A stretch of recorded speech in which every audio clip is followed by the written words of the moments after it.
Okay, so this is going to be the first part of 8.2, so we're going to be talking about triangles that are 45, 45, 90, so basically a 45-degree angle, a 45-degree angle, and a 90-degree angle.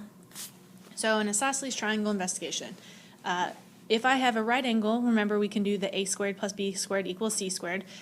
In this situation, if I solve for y to find the hypotenuse for it, my answer is going to be x square root of 2, because x squared plus x squared, since they're both 45-degree angles, that means these sides should be the exact same length. If I solve to figure out what y is, then y is going to be x square root of 2. So it's going to be like this.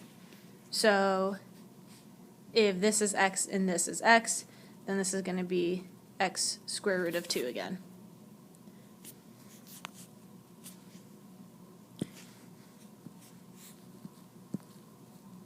So we're going to do a couple of these.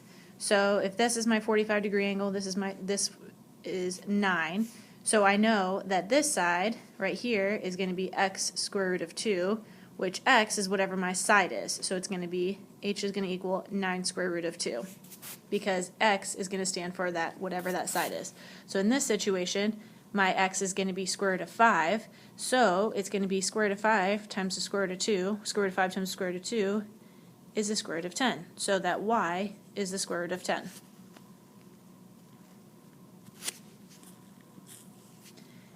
Okay, so this time we have y and y, but it is going to be 11 square root of 2. Well, this is the square root of 2, and we know that my answer is always x square root of 2, where x represents that side for y. Okay, so since that represents the side, right now we can replace it with 11, so we know if x represents the side and 11 sitting in that spot, that means y should equal 11. So both of these sides are going to equal 11. So my next one, we have x,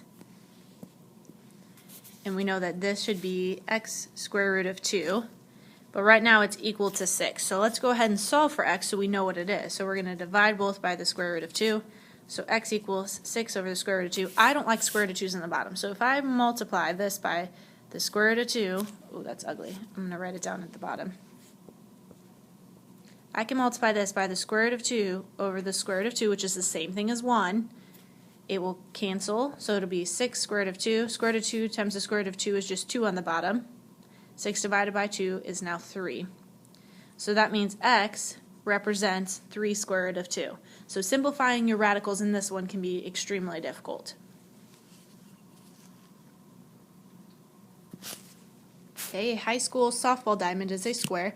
The distance from base to base is 60 feet. So here's my right angle. To the nearest foot, how far does a catcher throw a ball from home plate to second base? So we want to know what D is.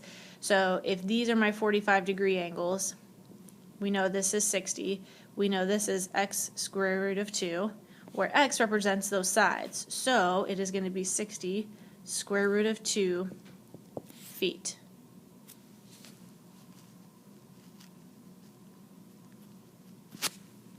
Complete the chart.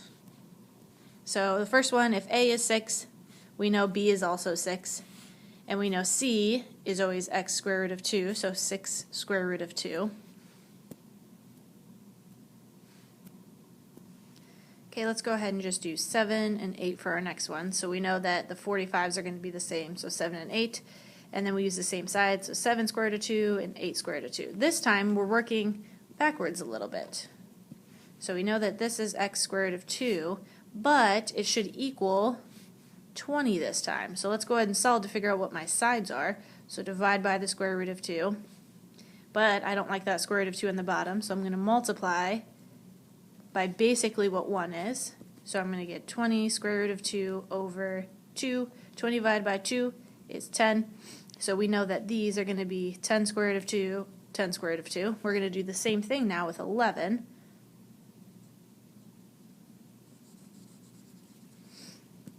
So if I have it equaling 11 this time, we divide by the square root of 2, multiply by the square root of 2 over the square root of 2. So 11 square root of 2 divided by 2. This time it does not simplify, so I'm just going to leave it like that. So 11 square root of 2 over 2 and 11 square root of 2 over 2.